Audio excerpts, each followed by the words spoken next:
여러분 안녕하십니까. 지금이 그 일요일 오후 1시 33분을 가리키고 있습니다. 방금 전에 말이죠. 내가 그 오전에 총독부 정책의 협력 이 부분을 녹화를 했었거든요. 근데 그 녹화한 게 잘못됐습니다. 그래가지고 또다시 두 번째 녹화를 하게 되는데요. 그러니까 두 번 일을 하는 거죠. 그래서 상당히 그 한 번 녹화했던 게 잘못되면은 수고가 이렇게 배가 됩니다. 그래서 그건 그렇고, 그래서 시작을 하도록 하겠습니다. 잠깐만요.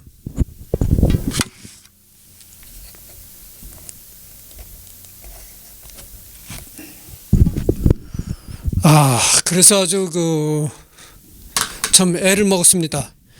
한 번 녹화했던 게 잘못되니까 말이죠. 1938년 12월 14일 전향자 중심의 좌담회 시국 유지원탁회의에 참석하여 강연을 한 것을 시작으로 적극적으로 친일 행위에 나섰다. 이어 이광수는 민족 감정과 전통의 발전적 해소를 단행하자고 주장하면서 의례 준칙의 일본화와 생활 방식의 일본화를 역설했다. 그로 말미암아 이때부터 이광수는 이광수라는 빈축을 사게 되었다. 그러니까 이광수는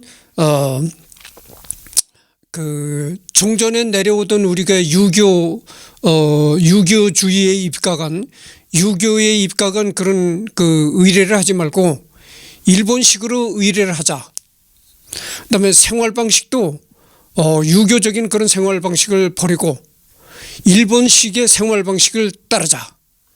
이렇게 주장한 겁니다. 그렇게 주장하고 나오니까 원래 이광수 이름이 빛광자를 써가지고 이광수인데 여기에는 빛광자를 써서 이광수가 아니고 미칠광, 그다음에 짐승수, 미친 짐승이다 이런 얘기죠. 그러게 미친 짐승이다라는 뜻의 이광수라는 빈축을 사게 되었다. 그렇게까지 이제 이광수를 욕하고 이랬다는 겁니다. 형식적이던 당시 사회의 도덕 인륜의 구애의 염증을 느끼던 그는 이해관계에 따라 사람을 만나고 이익이 되지 않으면 떠나버리는 친구, 가족 등의 인간관계에 대한 환멸감을 갖게 되었다. 동시에 시중의 비난 역시 속된 위선자들의 비판에 불과하다며 일축, 개의치 않았다. 그는 이름뿐이고 실천하지 않는 헛된 도덕과 인륜의 구호만이 난무한다며 현실을 조소하였다. 이후 1930년대 초에 구입한 홍지동의 별장 춘원헌에 한동안 칩거 있기도 하였다. 이름뿐이고 허울 좋은 이름뿐인 도덕과 인륜 이런 걸 비난했다는 거죠. 도덕과 인륜이라는 게 허울뿐이고 사람이 지키지 않는 도덕과 인륜은 허울뿐이다. 이렇게 이광수는 얘기했다는 겁니다. 그해 1939년 3월 14일 북지 황군 의문사절 후보 선거 실행위원을 만난 등 문단사절 파견을 주도하였고 7월 잡지 삼천리에 문단사절의 의의를 발표해 조선민족이 일본 국민이라는 견지와 감지에서 문해를 창작하거나 평론하려는 국민주의 문인이나 문학은 조선에는 전혀 없었다. 그런데 진화사변, 이 진화사변은 이제 중일전쟁을 얘기하는 것이죠. 중일전쟁의 또 다른 말이죠. 중일전쟁에서 누가 승리했습니까? 일본이 승리했죠. 이것뿐인가요? 일본은 중일전쟁에서 승리했고 러일전쟁에서도 일본이 승리했습니다. 러일전쟁에서도 승리했고 예전에 청일전쟁에서도 중국이 승리했죠. 그리고 동남아시아의 필리핀 이런 데를 다 일본이 차지했었습니다. 그러니까 일본은 제2차 세계대전을 일으켰던 나라인데 동양에서는 일본이 이제 동아시아 전체를 집어먹으려고 했었고 유럽에서는 히틀러가 이제 전 유럽을 집어삼키려고 했던 것이죠. 그러니까 이 일본이라는 게 일본의 욕심이라는 것은 대단했던 것이죠. 이번 문단사절은 실로 이 변혁을 문단의 입장에서 표시한 것이라고 역설했다. 한편 그에게는 수많은 협박 편지와 협박 전화가 쏟아졌고 그의 주변에는 최남선 등이 소수를 제외하고는 거의 떨어져 나갔다. 그러니까 그 이광수가 그 친일의 친일적인 행동을 하고 하니까 이광수와 친했던 사람들이 전부 다 이광수와 이제 결별을 선언하고 다 떨어져 나갔다는 겁니다. 그런데 이제 이광수와 친했던 최남선은 그대로 이제 이광수와 친분을 유지했다, 이런 얘기가 되는 겁니다. 1939년 6월 30일 그는 조선총독부 도서과가 주최한 간담회에 참석했다. 조선총독부의 애국단체로 1939년 11월 3일 발족한 문인단체 조선문인협회의 발기인의 한 사람으로 참여하고 회장에 선출되었다. 11월 20일 조선문인협회 회장으로서 협회 주최 전선병사 위문문 보내기 행사를 주도했다. 12월 3일 남대문통 금천대 회관에서 열린 조선문인협회 결성 필요를 겸한 사업계획 협의 간담회를 주도했다, 이런 얘기입니다. 그런데 여러분, 이광수를 친일파라고 누구가 친일파다 이렇게 손가락질 알고 비난할 수 있을까요? 좀 친일파라는 것에 관해서 좀 얘기를 해봅시다. 우리는 한동안 이 친일파를 비난했단 말이죠. 그런데 대한민국 정부가 수립하고 또 이제 이념 갈등이 벌어지니까 뭡니까? 저놈이 빨갱이야. 빨갱이라고 손가락질도 했단 말이죠. 그러니까 우리는 늘 남을 비난하고 손가락질하는 그런 그 분위기에서 살았다고죠. 일제시대 때는 친일파라고 손가락질하고, 우리가 또 독립을 하니까 빨갱이라고 손가락질하고, 이것이 참 어떻게 생각하면 우리 참 민족의 비극이었다, 이렇게 생각할 수가 있는데요. 우리가 말이죠, 너무 세상 일을 단순하게 보면 안 됩니다. 여러분, 그 단순 무식이라는 말 있잖아요. 너무 세상을 단순하게 보면 안 된다는 얘기죠. 이 친일이라는 문제도 그렇습니다. 친일파라고 우리가 무작정 손가락질을 할 수 있는가? 이것을 한번 생각해 봅시다. 만일 친일도 말이죠. 친일도 적극적 친일이 있고 소극적 친일이 있는 겁니다. 그러면 나 같은 이승열이 나 같은 사람이 일제치하에 살았다면 친일이 됐을까요? 친일이 안 됐을까요? 여러분들한테 좀 물어봅시다. 나같이 맨날 밥만 먹으면 공장에 나가서 일하는 이런 그 무지랭이 같은 이승열이는 일제시대 때도 친일이 안 됐을 것입니다. 내가 왜 이런 얘기를 하냐면은, 나같이 맨날 눈만 떨어지면 일을 하는 이런 그 일벌레, 무지랭이, 이렇게 살아가는 사람은 일제가 협박을 하질 않습니다. 협박을 하질 않아요. 그런데 이광수 같이 글 한 편만 써서 신문에 올렸다, 글 한 편만 써서 뭐 잡지 같은 데 올렸다 하면 독자가 수십만의 독자가 생기고, 이렇게 사회적으로 영향력이 있는 사람한테는 반드시 협박을 합니다. 일제가. 너 친일 안 하면 너 죽어. 친일 안 하면 너 가족을 몰살시킬 거야. 그렇게 그 협박을 하고 그러는데, 그 협박에 견딜 사람이 몇 사람이나 되겠어요? 좀 내 여러분들한테 물어보고 싶어요. 그러니까 내 얘기는 뭐냐면, 나같이 사회적으로 전혀 영향력이 없는 사람은 협박을 하질 않는데, 이광수처럼 사회에 아주 영향력이 큰 사람, 글 한 줄만 올렸다 하면 10만씩 이렇게 구독자가 생기는 사람, 그런 사람은 사회적으로 굉장히 영향력이 큰 사람이거든. 그렇게 영향력이 큰 사람한테는 반드시 조선총독부나 일본 당국이 협박을 하는 겁니다. 너 친일을 하지 않으면 넌 죽어. 그러니까 협박에 굴복하지 않을 수가 없는 거예요. 우리가 친일이라고 하면은 뭐 진짜 적극적 친일, 정말 일본 놈 앞잡이로 나서가지고 적극적으로 조선 사람을 학대한, 그런데 앞장섰다. 일본 놈 앞잡이로 앞장섰다.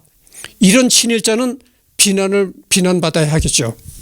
그러나 이광수 같이 어쩔 수 없이 친일을 하는 사람이 대다수입니다. 어쩔 수 없이 친일을 할 수밖에 없는 거예요. 우리가 그래서 적극적 친일이냐 소극적 친일이냐 이거를 가릴 필요가 있고, 또 우리가 말이죠, 좁은 친일이냐 넓은 의미에서 친일이냐, 이걸 또 생각할 필요가 있는 겁니다. 그러니까 좁은 의미에서 친일이라는 거는 아까도 얘기했지만 일본 놈 앞잡이로 앞장서가지고 조선 민중을 괴롭히는 그런 일을 했다면, 그런 악랄한 짓을 했다면 그거는 좁은 의미의 친일이고, 우리가 넓은 의미에서 친일을 생각해 본단 말이죠. 이 조선 땅에 발을 딛고 조선의 공기를 마시는 것 그 자체가 친일인 겁니다. 조선 총독부의 통치를 받는다는 것, 그 사실 자체가 친일이라는 거죠.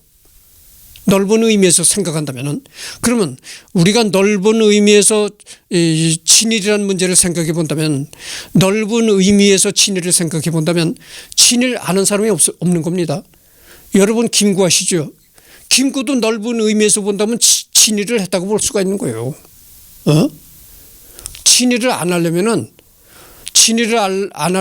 정말 외국에 나가서 가족들 뭐 친척들 다 외국으로 나가서 살았다든가, 그렇지 않으면 요즘에 자연인처럼 저 지리산 꼭대기에 가서 세상을 등지고 살았다든가, 그래서야 친일을 안 한 것이지, 이 조선 땅에 발을 딛고 정상적으로 살았다, 이거는 넓은 의미에서 볼 때는 다 친일인 겁니다.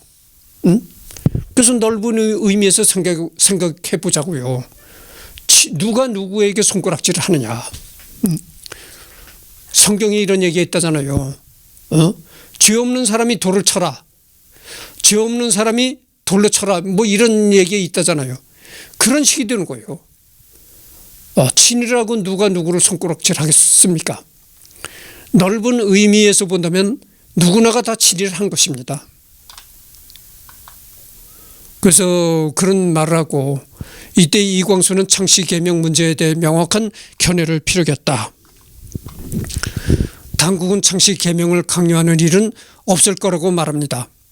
그러나 그들은 갖가지 수단과 방법을 동원해서 우리들 대부분이 창씨 개명하도록 조처할 것이 틀림없습니다. 우리 어른들이야 창씨 개명할 필요가 없을지도 모릅니다. 하지만 아이들은 입학과 취직 시에 차별 대우를 받을 것입니다. 어쩔 수 없는 친일이 될 수밖에 없는 겁니다.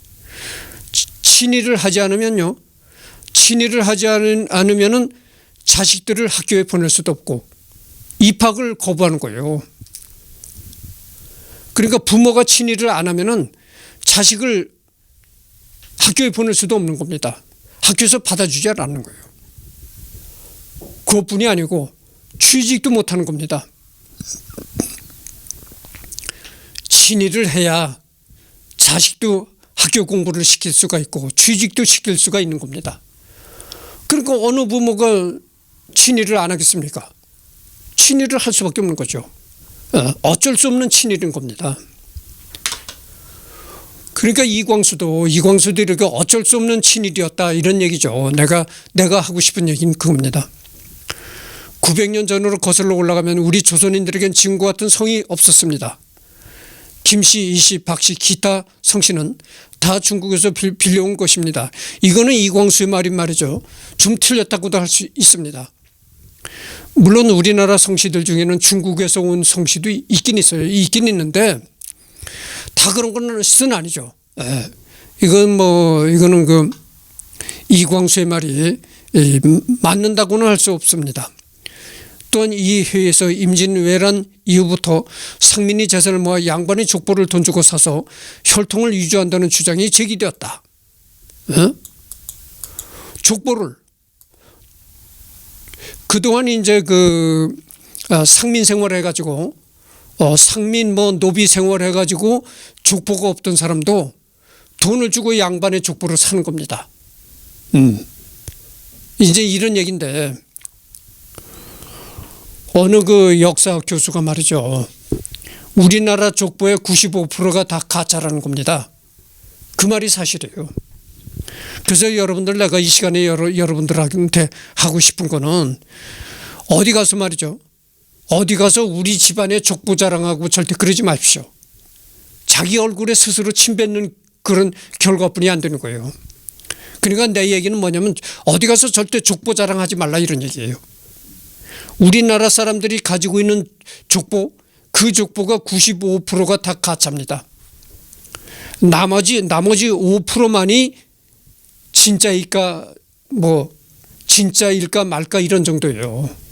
그런데 어떻게 족보 자랑을 합니까? 말도 안 되는 소리죠. 여러분들 말이죠. 우리나라의 족보가 다 가짜라는 게 첫째는 환란이 많았습니다. 이 국가적인 환란을 당하면은 국가적인 환란이라는 게 뭡니까? 전쟁 이런 걸 말하거든. 그래서 전쟁 이런 게 생기면은 국가의 중요 문서도 분실되거나 불타거나 이런 경우가 허다해요. 국가의 중요 문서도 그렇게 없어지는 경우가 허다한데 그까지 개인 족보에 말할 게 있겠습니까? 그러니까 우리나라의 환란이 얼마나 많았어요. 첫째는 그런 목적이 있고 두 번째는 뭐냐면은 이 족보를 가지고 있는 사람들이 자랑하는 게 뭐냐면은 우리 멧돼조 할아버지가 조선시대에 무슨 벼슬을 지낸 양반이었다. 이런 걸 자랑하는 겁니다. 족보를 가지고 있다는 사람들이 자랑하는 게 다 그런 거예요. 그러면 지금 족보가 얼마나 많습니까? 거의 다 한국 사람들이 족보를 가지고 있단 말이죠. 그러면 거의 다 한국 사람들이 다 조선시대에 그렇게 양반 노릇을 했겠네. 그게 말도 안 되는 얘기입니다. 조선시대 양반이라는 건 말이죠. 10%도 될까 말까 했어요. 그러니까 10사람이 모이면 한 사람도 양반이 될까 말까 했었다 그런 얘기죠. 9명은 다 노비, 평민 이런 겁니다. 그런데 무슨 양반이 그렇게 많아가지고 너도 양반, 니도 양반, 우리 다 같이 양반 이게 말도 안 된다는 소리죠. 그러니까 족보를 다 가지고 있어. 그러니까 너도 양반했지. 니도 양반했지. 나도 양반했다. 우리 다 같이 양반했다. 아니 무슨 양반이 그렇게 흔합니까? 아까도 이 얘기를 했잖아요. 양반이라는 건 조선시대 양반이라는 거는 10%도 안 됐다 이런 얘기죠. 그런데 무슨 양반이 많아서 너도 양반, 니도 양반, 우리 다 같이 양반이다 하느냐 이거요. 이 족보가 갑오개혁이라는 중요한 사건이 있었습니다. 우리 조선시대가 신분사회잖아요. 그런데 이 갑오개혁이라는 중요한 사건이 있었는데 갑오개혁에서 중요한 게 가장 중요한 게 뭐냐면은 신분제를 타파한다는 겁니다. 신분제 타파를 주장한 사건이 바로 갑오개혁이거든. 그러니까 조선시대는 엄격한 신분제 사회였었는데 갑오개혁 사건이 일어나고서 이제 신분제가 없어졌다 이런 얘기죠. 양반 이런 게 신분제가 없어졌다 이거를 공식적으로 선포한 겁니다. 그러니까 어떻게 되겠어요? 평소에 조선시대 쌍놈, 노비 이렇게 천민 이렇게 살았던 사람들도 나도 양반이다. 그냥 말로 양반이라고 하면 되겠어요? 족보를 가지고 있어야 되는 겁니다. 그리고 너도 나도 이제 족보 만들기 열중한 거예요. 돈을 가지고 와서 조선시대 몰락한 양반들 그런 사람들은 몰락한 양반들은 한 푼에도 아쉽거든. 그러니까 그런 사람들한테 가서 몰락한 양반한테 가서 족보를 사기도 하고 또 족보를 가짜로 꾸미기도 하는 거예요. 그래가지고 전부 다 가짜 족보가 퍼지게 돼 있다고죠. 여러분들 내가 쉽게 얘기를 하면은 지금 유튜브가 얼마나 유행입니까? 진짜 나같이 공장에 나가서 무지랭이처럼 일을 하는 이런 사람들도 이제 유튜브 하는 세상이 된 거예요. 맨날 밥만 먹으면 소처럼 일하는 사람도 내 잘났다고 유튜브 하는 세상이 됐거든. 이 세상을 잘 만난 덕이죠. 그때가 그랬다니까. 지금은 이 유튜브처럼 이렇게 아주 지금 유튜브가 유행한 것처럼 그렇게 족보 만들기가 유행이었다니까. 그러니까 너도 족보, 나도 족보. 지금 그렇잖아요. 너도 유튜브, 나도 유튜브. 우리 다 같이 유튜브 한다. 그러니까 너도 족보하고 나도 족보하고 우리 다 같이 양반이다. 이런 식이 됐던 거야. 그래가지고 그 갑오개혁 때 이 족보 만드는 유행이 한정 번졌던 겁니다. 그래서 그렇게 족보가 많아졌던 거예요. 그래서 한국인의 95%가 한국인이 가지고 있는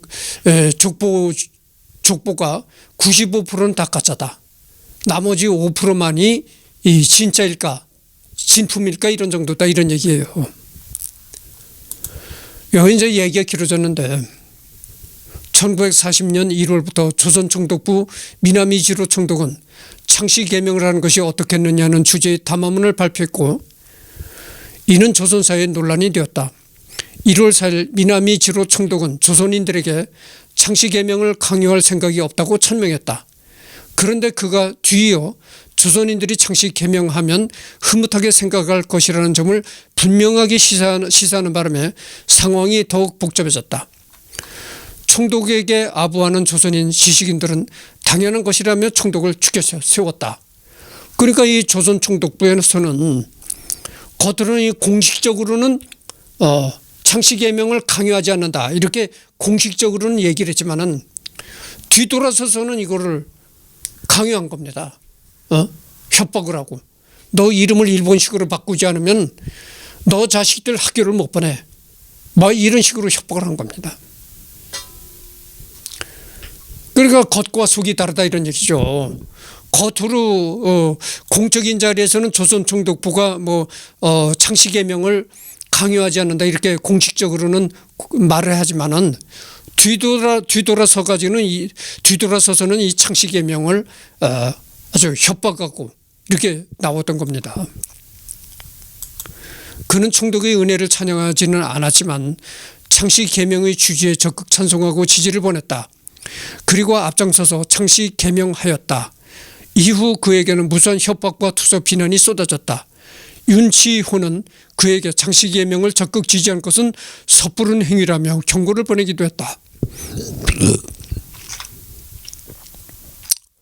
그래서 이제 이광수도 창씨 개명을 한 겁니다.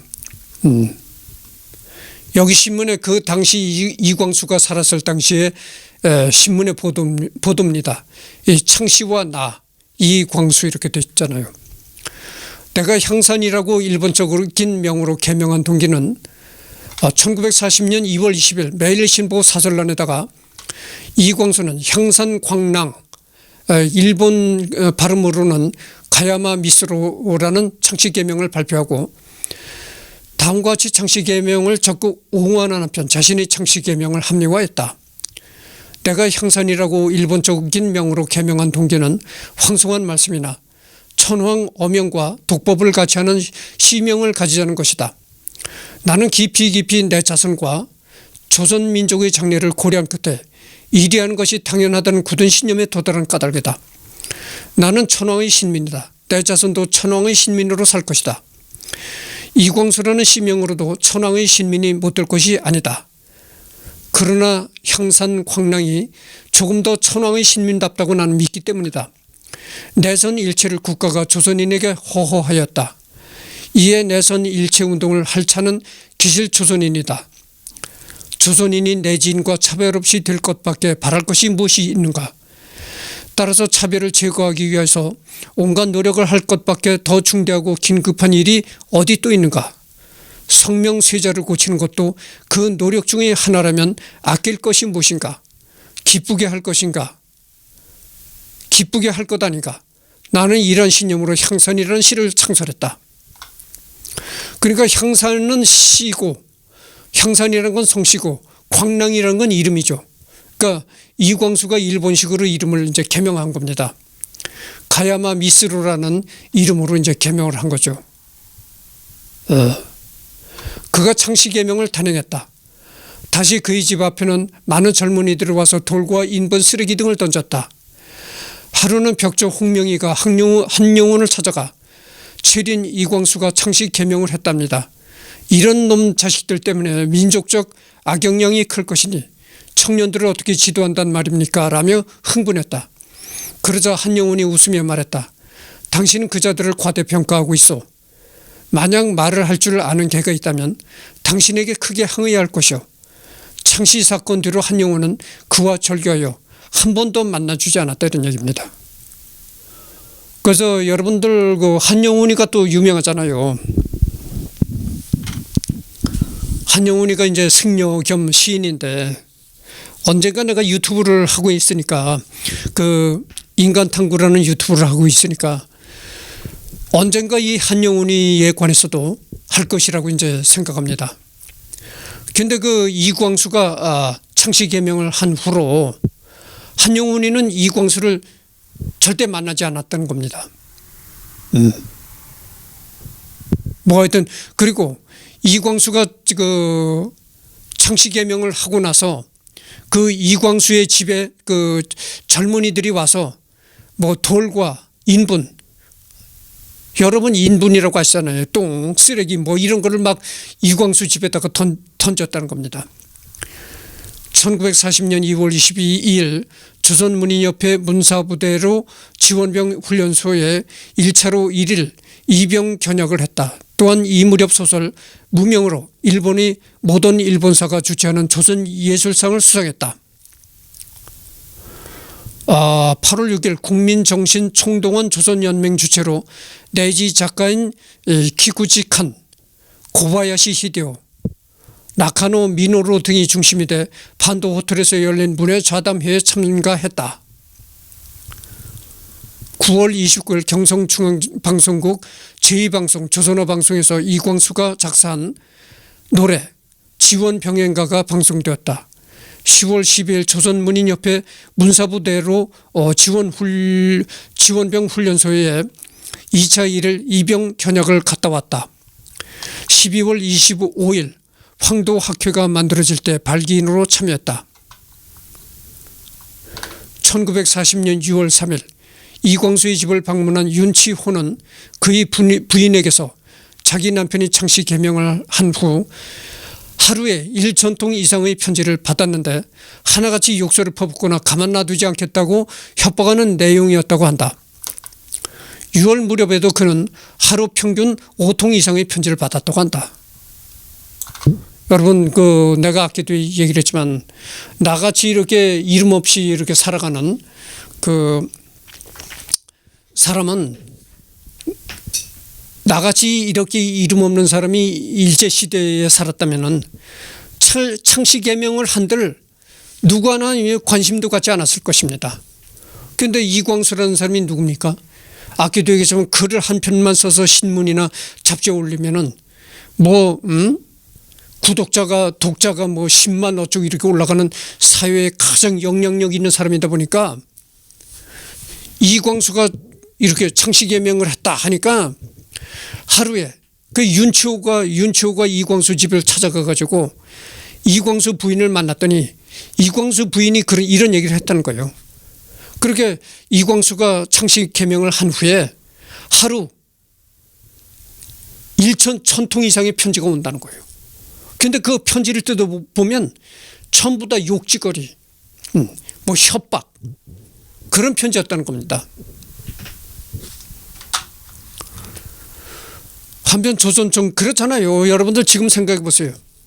이승열이가 그 유튜브에 나와가지고 이승열이 나같이 이렇게 평범한 사람이 유튜브를 하는데 나같이 이렇게 평범한 사람이 유튜브에서 뭐라고 나와서 떠들지간에 누가 뭐 항의를 하겠습니까? 욕을 하겠습니까? 관심을 안 가는 거거든요. 내가 유튜브를 처음 할 때 구독자가 100명도 생각하지 않았었어요. 내가 유튜브를 하면 구독자가 한 30명 정도 될 것이다 이렇게 생각을 했거든. 근데 내가 현재 구독자가 얼마입니까? 720명이에요. 너무 감사한 거죠. 내가 여러분들한테 누누이 얘기를 하잖아요. 구독을 눌러달라. 조회를 눌러달라. 내가 이거를 얘기를 안 한다. 그런 게 뭐냐면은 아예 나는 이걸 포기한 겁니다. 뭐 조회수, 구독자 수를 아예 포기한 겁니다. 나는 유튜브를 시작할 때 구독자가 30명만 돼도 내가 만족할 것이다 이렇게 생각을 했거든. 그런데 현재 720명의 구독자가 생겼으니 얼마나 내가 여러분들한테 감사합니까? 근데 그래요. 근데 뭐 탈북민이라든가 사회에 이름 있는 사람이 하는 유튜브를 보십시오. 구독자가 엄청난 겁니다. 뭐 10만, 뭐 20만 막 올라가요. 그리고 조회수도 엄청나게 많이 올라갑니다.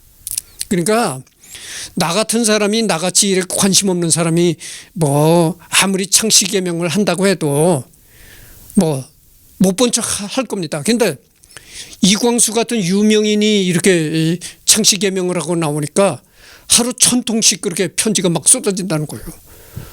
그 수많은 편지가 다 욕설, 협박, 뭐 죽인다. 너가 창씨 개명했지 뭐 이렇게 협박이 쏟아진다는 거예요.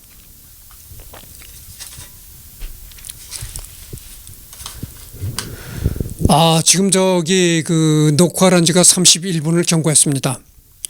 한편 조선 총독부에서도 조선 지식인들에 대한 살생부를 만들었다는 소식을 접한다. 일본 관헌이 작성한 3만 8천 명의 조선 지식인 살생부의 존재를 알게 된 것은 충격에 빠진다. 1941년 양주군이 봉선사에 내려가 암자 관무헌에 거쳐 일부 출입을 줄이며 4년간 운동 생활을 하다시피 했다.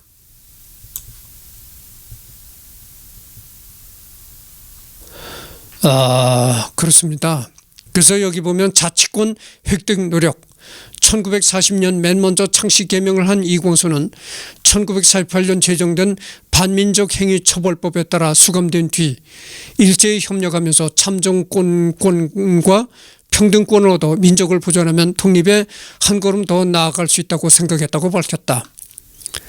그는 조선 총독부의 저항만 할 것이 아니라 일본 제국에 협력하고 호의를 얻어낸 다음 일본으로부터 참정권과 자치권을 얻어내고 그것을 바탕으로 독립을 달성하자고 주장하였다. 창씨 개명에 가장 먼저 앞장서고 동료들에게까지 창씨 개명을 권고하는 것에 다른 동료 문인들은 못마땅히 여겼다. 이광수는 1940년 경성일보 창간을 주도한 도쿠토미 소호에게 일본 국왕에게 충성을 맹세하며 창씨 개명을 하겠다는 편지를 보냈다. 그러나 1941년 중국 난징 대동아 문학자 대회에 함께 참석한 소설가 김팔봉에게 보낸 편지에서 그는 우리에게 선거권과 비선거권이 생겨 조선 사람들이 문부 대신도 육군 대신도 나오게 되는 날이면 그때 가서의 일본인이 깨닫고서 이러다가는 일본이 조선인의 나라가 되겠으니 안 되겠다 하고서 살림을 갈라가게 된단 말이요. 그제야 우리는 삼천리 강토를 되찾아가지고 독립한단 말이요 라고 하였다. 그는 참정권과 자치권을 얻으려면 일단 당국자들에게 신뢰감을 얻어야 된다고 주장하였다. 그는 조선 총독부와 일본 당국으로부터 참정권을 얻어내고 그 뒤에 자치권을 얻고 일본 정부의 조선인 강요와 인재들이 진출 등의 과정을 거쳐서 일본 스스로가 조선을 독립시키게끔 단계적으로 밟아나가자고 역설을 하였다. 자치권 획득 노력. 그러니까 이 자치권 획득 노력이라는 걸 보면은 이광수의 그 깊은 뜻을 알 수가 있는 겁니다. 이광수가 그렇게 그 민족 개조론이라는 글을 발표하니까 그 글에 분개한 그 청년들이 막 이광수를 죽이겠다고 칼을 들고 이광수 집을 찾아왔었다고 했다잖아요. 그런데 그 칼을 들고 뭐 청년들이 이광수를 죽이겠다고 이광수 집을 찾아오니까 허영숙이는 무서워서 벌벌 떨고 있었는데 이광수가 나가가지고 우리 일단 흥분하지 말고 내 얘기 우리가 조곤조곤 대화를 해보자. 이래서 이제 청년들을 불러들여가지고 자기는 어떤 생각에서 그렇게 민족 개조론을 썼다. 뭐 이런 것을 이제 청년들한테 조곤조곤 얘기를 했다는 겁니다. 그러니까 청년들이 그 이광수의 말을 듣고 칼을 버리고 그리고 이제 돌아갔다는 거죠. 어찌 보면 이광수가 이제 큰 이게 그 참 깊은 뜻을 가지고 있는데 우리가 친일을 해가지고 일본 사람들한테 신뢰를 얻자. 그렇게 일본 사람들한테 신뢰를 얻은 다음 우리는 일본은 정치에 참여할 수 있는 참정권을 얻자 이런 얘기죠. 일본 정치에 참여할 수 있는 참정권을 얻고 그 다음에 더 나가서 우리가 자치권을 얻자. 그러니까 예를 들면 자치권이라는 게 그런 식이죠. 예를 들면 일본국 뭐 조선도 이런 식으로 그러니까 조선이 하나의 뭐 도처럼 이렇게 그 자치 통치라는 그런 형태로 가자. 그래서 이것이 이 독립으로 발전되도록 하자 이런 얘기입니다. 그러니까 이게 이광수의 뜻이 깊다고는 할 수 있는데 그 이광수의 뜻대로 일본 그 독립을 쟁취하려면은 이광수의 뜻대로 이렇게 돼서 이렇게 자치권까지 획득하고 나아가서 독립까지 달성하려면은 이거는 정말 무수한 시일이 흘러야 되는 겁니다. 당장 뭐 독립이 오늘 내일로 이루어질 수는 있는 것이 아니고 적어도 이렇게까지 되려면은 적어도 100년의 세월이 흘러야 가능할 것이다 이런 얘기입니다.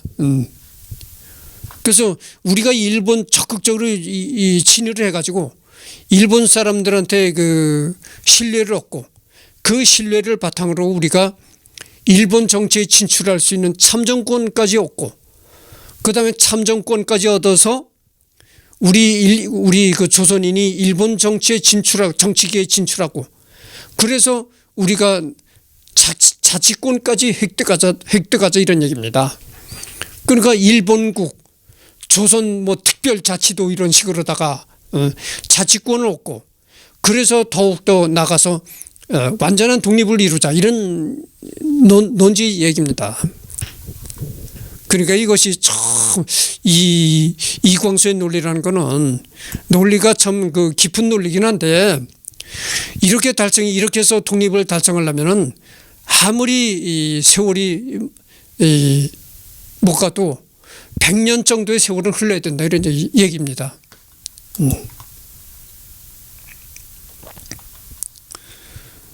그러나 조선의 독립이 이렇게 상상외로 이렇게 빨리 올 줄은 아무도 몰랐던 겁니다. 그래서 내가 이렇게 지금 생각해 보면은 조선의 독립이 하룻밤 사이에 이렇게 갑자기 온 거예요. 누구도 이렇게 독립이 빨리 올 줄은 몰랐던 겁니다. 불과 일본이 이 조선을 집어먹은 지 30년 만에 독립이 온 겁니다. 30년. 불과 30년. 이 30년이라는 건 굉장히 짧은 세월이에요. 그걸 보면 말이죠. 그걸 보면 이렇게 남북한이 지금 분단되어 있는데 남북한이 분단돼서 서로 이렇게 긴장이 높아지고 으르렁거리는데 이 남북한 통일도 이렇게 일본으로부터 우리나라가 어느 날 갑자기 독립이 온 것처럼 아마도 이 통일도 남북 통일도 어느 날 갑자기 이렇게 오지 않을까 이렇게 생각을 합니다. 그래서 뭐 하여튼 그건 그렇고